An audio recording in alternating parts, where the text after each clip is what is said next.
In quei giorni venne Giovanni il Battista, che predicava nel deserto della Giudea e diceva: ravvedetevi, perché il regno dei cieli è vicino. Di lui parlò infatti il profeta Isaia quando disse: voce di uno che grida nel deserto, preparate la via del Signore, raddrizzate i suoi sentieri. Giovanni aveva un vestito di pelo di cammello e una cintura di cuoio intorno ai fianchi e si cibava di cavallette e di miele selvatico. Fino a qui, accomodatevi. Poche riflessioni su questo personaggio. Giovanni Battista è assolutamente un uomo del deserto. Tra tanti personaggi che abbiamo visto in queste settimane, questi mesi, Giovanni Battista fu caratterizzato dalla vita nel deserto, fu una sua scelta di vita, addirittura preannunciata dai profeti. Gesù lo definisce il maggiore dei profeti, anche se è tra i pochi di cui abbiamo narrazioni della vita come profeti che non fece segni miracolosi, fu un profeta di parole, un predicatore. Il Signore non lo usò per miracoli, come avvenne per esempio con Elia, che lui ricorda molto anche nella descrizione che fa Matteo, e che il Signore dice: se lo volete accettare, lui era l'Elia che doveva venire. Non era come Eliseo o come altri uomini di Dio che furono usati anche in modo soprannaturale, ma Gesù dice che è il maggiore dei profeti perché ebbe il privilegio di preparare la strada al Messia. Lui fu l'unico che poté dire: quello dopo di me è superiore, era prima di me. Lui ebbe il privilegio di vedere il Salvatore e fu un uomo del deserto. Con Giovanni Battista le considerazioni riguardo al deserto come il luogo di prova, il luogo di difficoltà, il luogo che ci mette in crisi non valgono, perché lui fu un uomo del deserto, lui abitava nel deserto. Quello che ci descrive Matteo, ma lo fanno anche gli altri scrittori sacri, riguardo a Giovanni ci fa capire che lui aveva fatto del deserto il suo habitat, lui aveva scelto di abitare lì. Quando il Signore parla di lui dice: ma pensavate forse di trovarlo nelle corti, vestito di tessuti pregiati? No, lui lo trovate nel deserto. Lui ha scelto di predicare nel luogo più duro, ha scelto di predicare nel luogo della prova. Lui stesso era l'immagine della durezza e predicava. E il messaggio di Giovanni non fu mai un messaggio morbido, non fu un messaggio accomodante, non fu un messaggio che faceva star tranquilli quelli che lo ascoltavano. Eppure una considerazione dobbiamo farla: le folle andavano da lui, le folle andavano da Giovanni. Addirittura il sovrano di quel tempo, Erode, lo ammirava. Gli dispiacque quando dovette mantenere la parola e metterlo a morte. Le folle andavano da Giovanni, ma il suo messaggio era un messaggio duro. Preparate la via del Signore, raddrizzate i suoi sentieri, ravvedetevi perché il regno dei cieli è vicino. Andavano i farisei che volevano cambiare vita e lui gli diceva: ipocriti, andate via, ravvedetevi, fate opere giuste, tornate indietro e rivedete la vostra vita, perché non basta soltanto bagnarvi nel battesimo che io faccio. E quindi non aveva mezzi termini, andava dritto al sodo. Predicava nel deserto,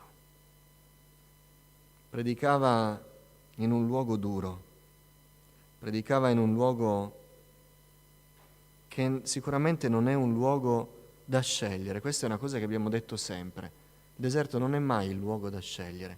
Eppure Giovanni seppe sin dal principio, lo seppe secoli prima, se riconobbe se stesso nelle profezie, che quello era il suo luogo. E Giovanni ci parla del servizio. Giovanni ci parla del messaggio che Dio ha dato ai suoi araldi, ai suoi ambasciatori, ai suoi annunciatori, che in questo momento siamo noi. Giovanni ci fa sapere che chi vuole predicare l'Evangelo si deve preparare a essere una voce che grida nel deserto. Giovanni ci fa sapere che chi ha deciso di servire il Signore fedelmente e di portare il suo messaggio dove non lo si conosce, si deve preparare a predicare in luoghi duri, in luoghi di difficoltà. E il messaggio predicato nel deserto deve essere un messaggio che deve avere un po' le caratteristiche della durezza del deserto. Faccio queste considerazioni. Non succede mai che il messaggio del Vangelo, se è davvero predicato per quello che è, non metta in crisi l'anima. Non succede mai. Quando il messaggio del Vangelo è predicato per come il Signore l'ha mandato, è un messaggio che fa sentire a disagio il cuore. C'è poco da fare. Quando il messaggio di Cristo è annunciato al mondo, quel messaggio è un messaggio scomodo. È inevitabile. Perché quando arriva il messaggio di Cristo al mondo, arriva a un mondo che giace nel peccato. E il messaggio di salvezza, la prima cosa che fa è mettere allo scoperto la condizione di peccato degli uomini. E in quella condizione gli uomini si sentono in difficoltà e sanno che o si arrendono o devono irrigidire la loro posizione, rifiutarla, girare le spalle. Quando il messaggio di Cristo arriva al cuore, mette in crisi. Prima di mostrare la croce, lo Spirito Santo convince il cuore dell'uomo riguardo al peccato. Perché se non c'è questa convinzione, non ci sarà il grido dell'anima, la cui risposta è la croce. Quando un uomo o una donna dicono «son perduto», allora lo Spirito Santo illumina gli occhi spirituali e mostra il Golgota. Quando noi insegniamo i 5 passi della salvezza, noi parliamo delle 2 precondizioni, che sono il ravvedimento e la fede. E arrivano in quest'ordine, anche se non riusciamo a sapere nel cuore cosa accade, ma riusciamo a spiegarli in quest'ordine. C'è una convinzione di peccato, c'è una contrizione, c'è un pentimento, c'è una realizzazione che senza il Signore siamo perduti, e in quel momento arriva la fede, che viene creata dall'alto e ci fa sperare nella croce, perché il messaggio di salvezza arriva e dice sì, tu sei perduto, ma rallegrati, sarai salvato perché la tua salvezza è stata provveduta. Questo è la salvezza, questo è il meccanismo spirituale che opera nel cuore, ma opera sempre per mezzo della parola di Dio, sempre, sempre. E quando arriva un messaggio che parla del Signore, ma viene preso allegramente, noi abbiamo la prova che non è il messaggio di Cristo. Non funziona così, fratelli. Il messaggio che porta salvezza non funziona così. Non può essere preso allegramente, accettato civilmente, pacificamente dai peccatori. Non può, perché è il messaggio che parla dell'Iddio Santo. È il messaggio che parla di una condizione di perdizione dalla quale chi lo realizza deve assolutamente uscire. Questo è il messaggio del Vangelo. Ma non è un brutto messaggio. Perché subito dopo viene la soluzione della croce. Subito dopo viene la soluzione della croce e la pace, la gioia, l'allegrezza, la confidenza, la speranza, la realizzazione della vita eterna vengono non quando hai ascoltato di Gesù, ma quando hai afferrato la croce. Se non si afferra la croce, le vane gioie che qualcosa può venire dagli ambiti religiosi crolleranno. Ma la gioia che viene da un'anima che è perdonata e riceve la vita eterna è una gioia duratura. Quella è la gioia del Signore. A quella gioia non arriva mai senza una crisi. E quella crisi non può arrivare mai se non arriva il vero messaggio del Vangelo. E il vero messaggio del Vangelo è, uso la figura di questa sera, un messaggio che arriva da una predicazione nel deserto, da una predicazione che dice le cose chiaramente, dice: noi siamo peccatori e non ci possiamo salvare da soli, e se non crediamo a Dio con tutto il cuore e non confidiamo nella salvezza per mezzo della croce, noi non saremo salvati. Giovanni predicava questo e non lo poteva predicare nelle corti, non lo poteva predicare nelle piazze, non lo poteva predicare nei banchetti, non poteva abbracciare i peccatori dicendo: andiamo avanti, basta che stimiamo Gesù, basta che in qualche modo rispettiamo i riti e in qualche modo ce la faremo. No, Giovanni diceva: sappiate che se volete la salvezza, il messaggio del Vangelo vi dovrà mettere in crisi. Se non vi mette in crisi, se non vi fa sentire sulle spine, se non vi fa sentire come se foste nel deserto davanti a colui che non vi può piacere perché è uno rude, vestito di pelli, che vi dà un messaggio che non vi può far piacere, non vi porterà a salvezza. E io sono venuto, diceva Giovanni, non per giustificare una vostra condizione da cui vi dovete ravvedere. Io sono venuto per dirvi che se non vi ravvedete, la gioia che state cercando in tutti i modi, la pace, la serenità, la giustizia, la speranza che state cercando nei vani modi di questa vita, non la troverete. Ravvedetevi e credete nel Vangelo, perché il regno dei cieli è vicino. Raddrizzate i sentieri, preparate la via del Signore. Che ci piaccia o no, fratelli, e noi lo possiamo verificare. Quando abbiamo parlato del messaggio del Vangelo per quello che è veramente, non ci siamo andati di striscio. Chi ci ha ascoltato si è sentito in crisi e ha fatto una delle due scelte, non ce ne sono altre possibili. Una è se davvero ha realizzato di essere nella condizione che il Vangelo illumina, ha invocato il nome del Signore e invocando il nome del Signore ha trovato Cristo e trovando Cristo ha trovato la salvezza e trovando la salvezza ha trovato la pace e trovando la pace è entrato nel regno di Dio. La seconda possibilità è: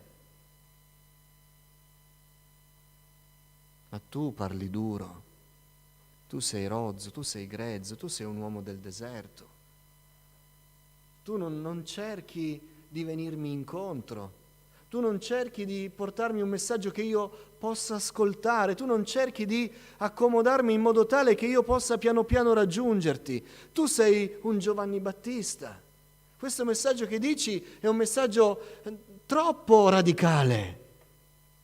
Io ho bisogno di altro, ho bisogno di tempo, ho bisogno di valutare, di ragionare. E Giovanni stava dicendo: tra poco, ma tra molto poco, voi vedrete il Salvatore e morirà sulla croce per voi. E voi non vi potete permettere di accettare un messaggio che può essere piacevolmente ascoltato nei palazzi, tra canti e danze, mentre tutti portano la loro idea, i pagani, gli altri sovrani, i cortigiani. Voi non potete ascoltare quel messaggio, voi vi dovete ravvedere perché sta arrivando il Salvatore. e voi dovete essere salvati. Quindi le reazioni sono due per il cuore che ascolta l'Evangelo. Fratelli, questa è la nostra missione. È ancora oggi la missione della Chiesa. Noi non dobbiamo accomodare il mondo per farci ascoltare, noi dobbiamo predicare la verità. Perché il Vangelo produce una crisi.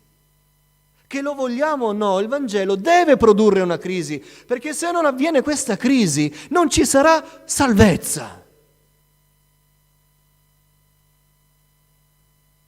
E quanti ne abbiamo visti purtroppo entrare nelle schiere delle chiese senza crisi, senza reale conversione, senza ravvedimento, senza mai aver gridato in cuor loro al Salvatore perché li salvasse, perché erano perduti.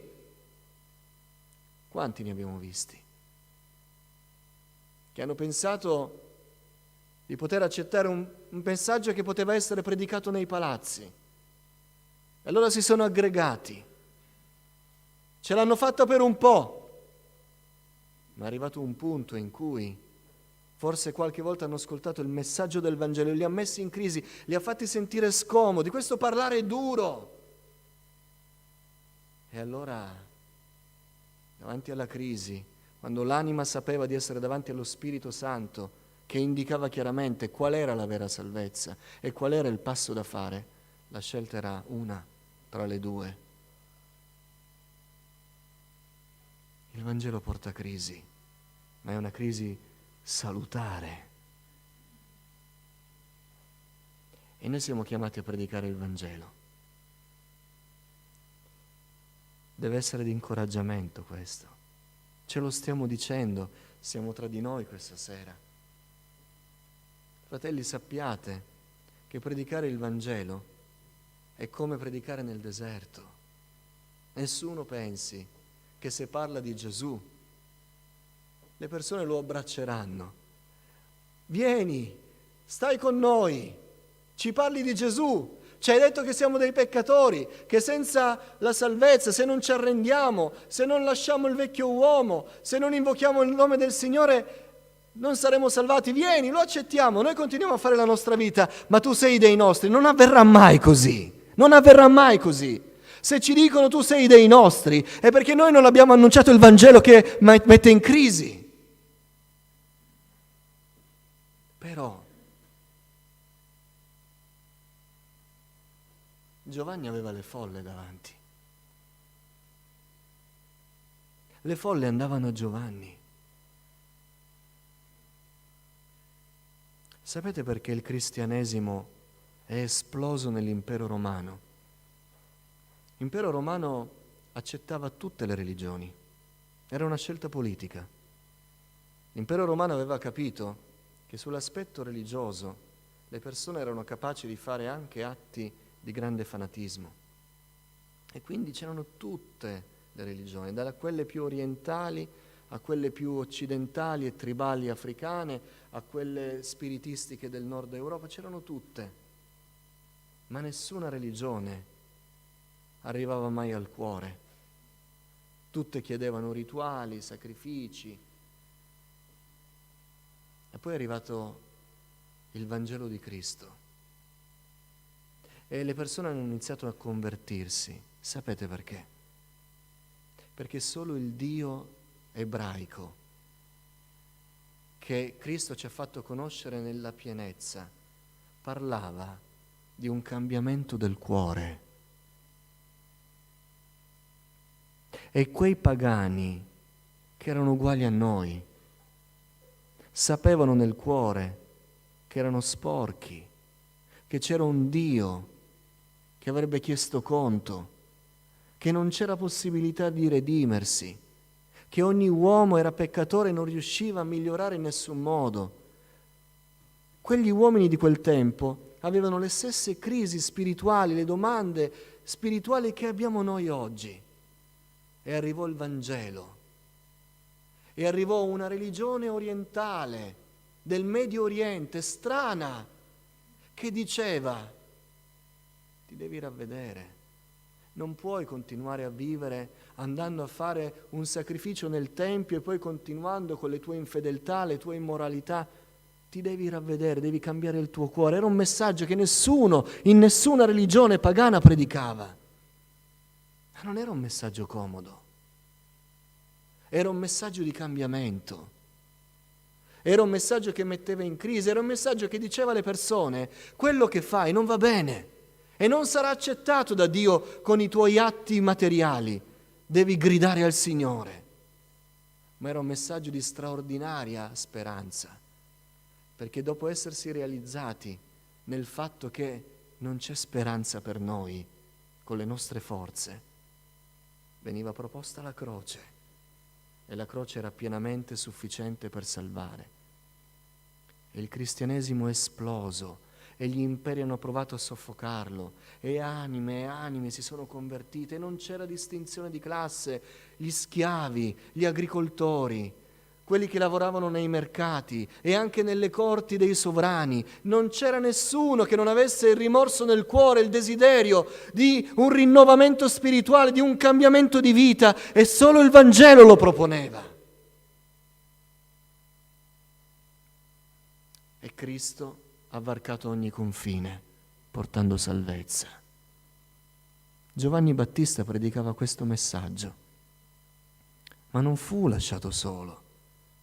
Non fu isolato come un santone mezzo pazzo nel deserto che nessuno voleva ascoltare. Tutti andavano lì, perché diceva la verità che veniva dal cielo. Ed era una verità che ci piaccia o no, che metteva in crisi. Ma dopo la crisi c'è la salvezza. A questo siamo chiamati noi. Fratelli, facciamo fare al Signore l'opera sua e noi facciamo quello che ci chiede di fare. Amen. Perché a volte vogliamo fare noi quello che riteniamo giusto di fare, ma pensiamo forse di saper meglio di Dio portare avanti il regno di Dio. Se Lui ha detto che Cristo è venuto per i peccatori, noi non possiamo cambiare il messaggio dicendo aggiustiamoci, perché se non c'è il ravvedimento per il peccato non c'è salvezza. Se non c'è salvezza non ci sarà mai gioia, non ci sarà mai pace, non ci sarà mai la libertà nel cuore. Ma lasciate fare. Quando un cuore arriva alla salvezza, non riuscirete più a contenere la sua gioia, non riuscirete più a contenere la sua pace, perché ha trovato Cristo, la fonte della vera vita. Questo è il messaggio che ci è stato affidato. Se ci fidiamo del Signore, lo predicheremo per quello che è. Se non ci fidiamo del Signore, andremo a predicarlo nei palazzi, ma non vedremo la salvezza. Noi vogliamo vedere la salvezza delle anime. Amen. E allora vogliamo predicare il Vangelo del deserto, quel Vangelo che salva, quel Vangelo che cambia la vita, quel Vangelo che dà la speranza della vita eterna. Adesso pregheremo il Signore, intercederemo e vogliamo pregare in modo particolare questa sera per quelli che hanno ascoltato il Vangelo e forse si sono sentiti un po' scomodi con quel messaggio, perché hanno capito che dovevano chiedere perdono al Signore, che dovevano invocare la croce di Cristo per la loro salvezza, e hanno deciso di non farlo, hanno deciso di stare comodi. Preghiamo per loro, che lo Spirito Santo possa, mentre noi siamo qui, raggiungere i loro cuori e dire loro la verità, che sono dei peccatori che hanno bisogno di salvezza. Ma se invocheranno il nome del Signore saranno salvati. E ognuno di noi sa nella sua testa quali nomi sono: quell'amico, quel collega, quel conoscente che si è trovato in difficoltà. Noi gli abbiamo indirizzato la strada di Cristo e magari per un momento ha vacillato, ma poi ha detto no, non fa per me. Preghiamo che lo Spirito Santo convinca. Preghiamo, fratelli, che l'opera appartiene al Signore. Preghiamo che il Signore ci battezzi nello Spirito Santo. Amen. Perché a volte il cuore trema nel deserto. Ma perché devo predicare nel deserto? Perché non posso avere una folla che mi acclama? Qualsiasi cosa dico, dice sì, è giusto. Non può dirlo una folla senza Dio, è giusto. Perché noi stiamo dicendo che l'umanità è nel peccato, è nella morte. Ma c'è salvezza in Cristo Gesù. Per predicare nel deserto abbiamo bisogno del battesimo nello Spirito Santo. E mi sembra che Giovanni Battista fu ripieno di Spirito Santo fin dal grembo. C'era un motivo, doveva predicare. Un messaggio che per 400 anni era rimasto nel silenzio. Era arrivato il momento. Chiediamo il battesimo nello Spirito Santo.